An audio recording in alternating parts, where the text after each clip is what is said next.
السلام علیکم ناظرین، خالد اقبال کا سلام قبول کیجیے ڈائلاگ ود پروفیسر اکرم میرانی۔ ہمارا آج کا موضوع ہے توانائی اور اقتصادی بحران کی وجہ سے کیا تعلیم کے نظام کو پاکستان میں خطرہ ہے۔ یہ ہمارا آج کا سوال ہے۔ چلتے ہیں جناب پروفیسر اکرم میرانی صاحب۔ ڈاکٹر صاحب، ہماری جو حکومت ہے نا پاکستان کی، اس کی تو ایسے لگتا ہے یہ علم کی دشمن ہے۔ یعنی کوئی بھی وجہ بنے یا نہ بنے یہ چھٹی کا اعلان کر دیتے ہیں بچوں کے لیے۔ بھائی آپ کا مستقبل ہے، بالکل اس کو تو سب سے پہلے سیکیور کرنا چاہیے۔ آپ سے شام کو مارکیٹس بند نہیں کروا سکتے آپ، لیکن سب سے زیادہ بجلی کہاں ضائع ہو رہی ہے؟ تعلیمی اداروں میں تو اتنی بجلی ضائع نہیں ہو رہی۔ بالکل ایسے وہ آپ کی مارکیٹیں جو 12-1 بجے رات تک 2 بجے تک کھلی رہتی ہیں، بھائی ان کی کوئی تھوڑی ٹائمنگ کر لیں، نمبر 1۔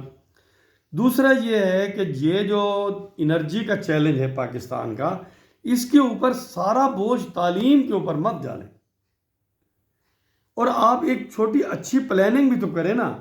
مثلا آپ کے شہروں میں جو بسیں ہیں، ایسے موقع پہ ایک بچہ ایک گاڑی کی بجائے اگر بسیں چل پڑیں مختلف روٹس کے اوپر، اور لوگوں سے کہیں کہ جناب اپنے بچوں کو اچھی صاف ستھری بسیں تو اب پرائیویٹ سیکٹر میں بھی ہیں، گورنمنٹ سیکٹر میں بھی ہیں، تو وہ لے کے جائیں۔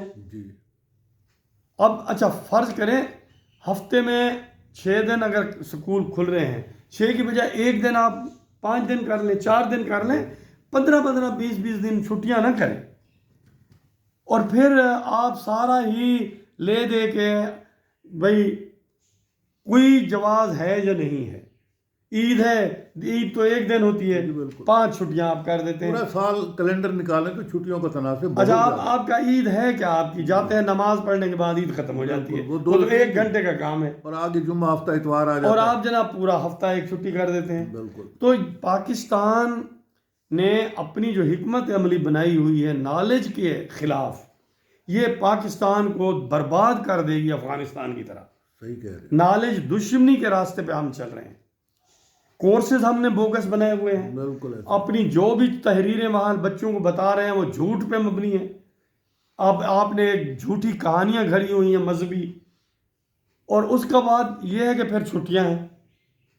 اچھا پھر آپ نے پرائیویٹ سیکٹر کو سارا ادارے دے دیے ہیں، ان کی فیسیں 20,000 سے لے کے 50,000 تک فیسیں ہیں۔ تعلیم کی ریشو ویسے بھی پاکستان میں کم ہے، تو پھر مزید اب آپ سرکاری گورنمنٹ بھی اگر تعلیم کو چھوڑ رہی ہے تو پھر تو آپ کا لٹریسی ریٹ کم ہوتا جائے گا، اور کم ہوتا جائے گا۔ اچھا ایک آپ نالج بھی نہیں دے رہے، لٹریسی ریٹ بھی کم ہو جائے گا، تو پاکستان تو پھر ڈیسٹیبلائز ہو جائے گا، کرائسس میں جا کے کھڑا ہوگا۔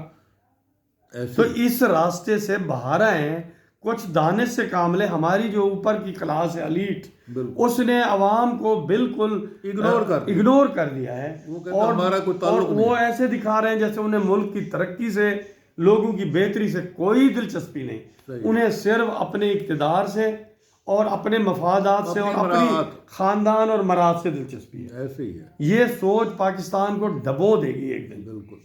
ملک نے چلنا ہے تو مل کے چلنا ہے نا جی۔ پہلے پاکستان میں بچے پوچھتے تھے کہ بھئی چھٹیاں کب ہوں گی، اب یہ ہے کہ وہ بچے پوچھتے ہیں کہ سکول کب کھلیں گے۔ یہ تو صورتحال۔ جناب اسی کے ساتھ اجازت دیجیے، اللہ حافظ۔